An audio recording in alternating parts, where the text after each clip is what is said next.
কাদের দেশে নাকি বিদেশে সেটা নিয়ে ৫ আগস্টের পর থেকেই আলোচনা ছিল। অবশেষে তার অবস্থান নিয়ে ধোঁয়াশা কেটেছে। ক্ষমতাচ্যুত হওয়ার পরও ৩ মাস সে দেশেই আত্মগোপনে ছিল। গত ৮ নভেম্বর লীগের সাধারণ সম্পাদক দেশ ছেড়ে ভারতে পালিয়ে যেতে সক্ষম হয়। গণমাধ্যমের খবর অনুযায়ী ৩ মাস ওবায়দুল কাদের দেশেই ছিল, এমনকি সে নিরাপদ স্থানে যত্ন আত্মীতেই ছিল।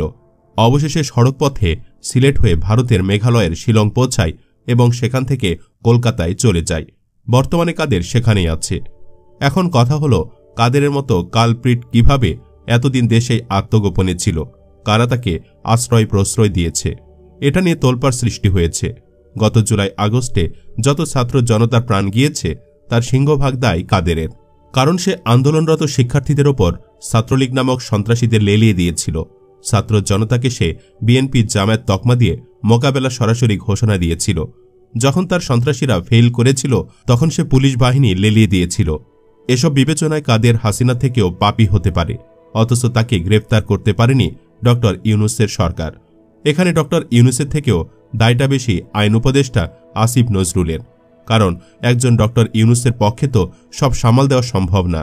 তাহলে তো আর এত উপদেষ্টা নেওয়া হতো না। এমনিতেই আসিফ নজরুলের বিরুদ্ধে নানান অভিযোগ উঠছিল, তারপর আবার কাদেরের ঘটনা সামনে আসায় গোটা দেশবাসী তাকে সন্দেহ করছে। অনেকে সরাসরি বলছেন নজরুলের আশ্রয়ে ছিল কাদের, যদিও তথ্য প্রমাণ ছাড়া এমন বয়ান দেওয়া ঠিক না। তবে এই বয়ান একেবারেই অযৌক্তিকও না। নজরুলের সাম্প্রতিক কার্যক্রমে তাকে সন্দেহ করাও অস্বাভাবিক না। আবার নজরুল নয়, কাদের সেনাবাহিনীর আশ্রয়েও থাকতে পারেন। তবে এ নিয়ে সরকার সঠিক ব্যাখ্যা দিতে পারছে না। সরকারের একটা পক্ষ থেকে বলা হয়েছে, ওবায়দুল কাদের এতদিন দেশে ছিলেন সে সম্পর্কে সরকারের কাছে কোনো তথ্য ছিল না, সরকার জানতে পারলে তাকে গ্রেফতার করত।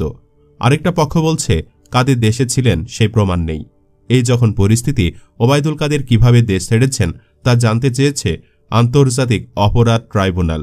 পুলিশের মহাপরিদর্শককে আগামী ১৫ দিনের মধ্যে এ বিষয়ে ব্যাখ্যা দিতে নির্দেশ দেওয়া হয়েছে বলে জানিয়েছেন চিফ প্রসিকিউটর মোহাম্মদ তাজুল ইসলাম।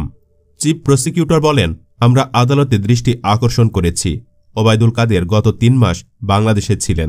গ্রেপ্তারি পরোয়ানা জারি হওয়ার পর তিনি কোথায় ছিলেন, কিভাবে তিনি গ্রেপ্তার হননি এবং পরবর্তী সময়ে তিনি কিভাবে বাংলাদেশ ছেড়েছেন, এ বিষয়গুলো সম্পর্কে আইনশৃঙ্খলা বাহিনীর কাছে ব্যাখ্যা চাওয়া হয়েছে। আদালত নির্দেশ দিয়েছেন ১৫ দিনের মধ্যে এই ব্যাখ্যা দেয়া হোক। এ বিষয়ে আসিফ নজরুলের কোনো বয়ান এখনও আসেনি।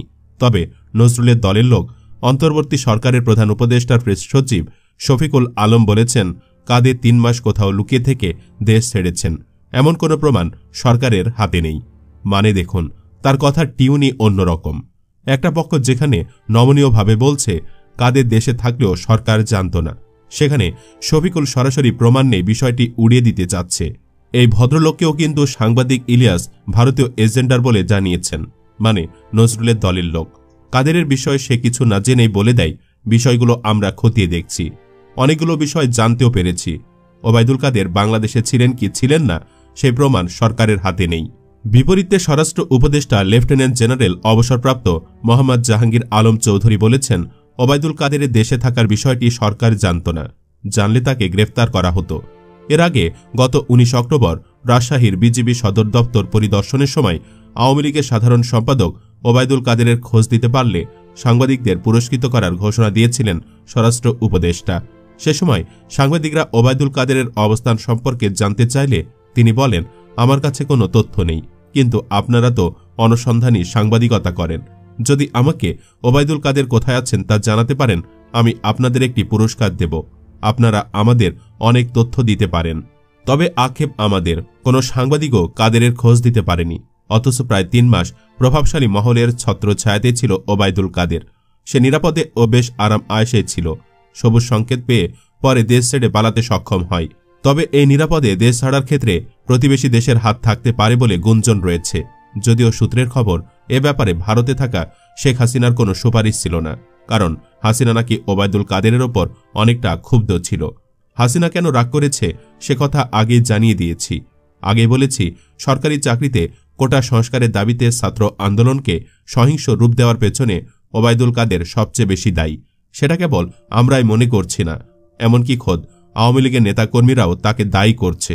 কাদের আন্দোলন দমাতে ছাত্রলীগকে লেলিয়ে দেওয়ার প্রকাশ্য ঘোষণা দিয়ে মূলত আন্দোলনকে নিয়ন্ত্রণের বাহিরে ঠেলে দেয়।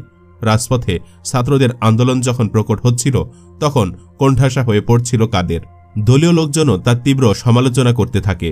ছাত্রলীগের সাবেক নেতাদের ডেকেছিল আন্দোলন নিয়ে আলোচনা করতে, সেখানেও তার আচরণে ক্ষুব্ধ হয়ে নেতারা তার বিরুদ্ধে ভুয়া ভুয়া স্লোগান দেয়।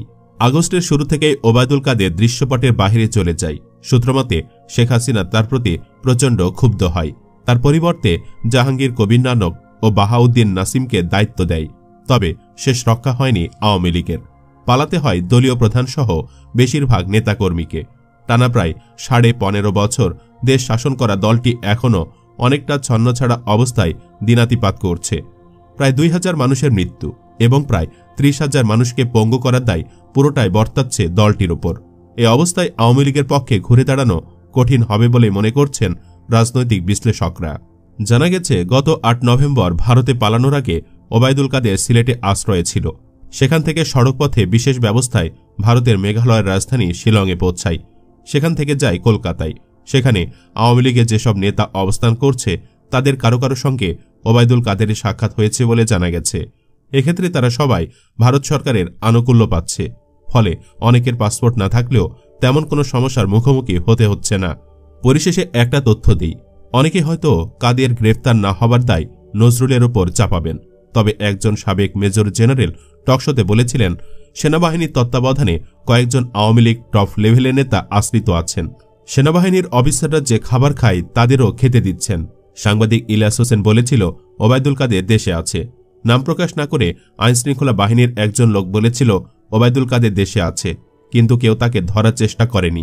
এই তথ্য যারা জানে তাদের অনেকে বলছেন, বাংলাদেশের প্রত্যেকটি সেনাবাহিনীর ক্যান্টনমেন্ট, পুলিশের ট্রেনিং সেন্টার এবং আইনের ঊর্ধ্বতন কর্মকর্তার বাড়িতে রেড দেওয়া হোক এবং সরকারের দেওয়া প্রত্যেকটি বাসভবন চেক দিলে আরও অনেক আসামি খুঁজে পাওয়া যাবে।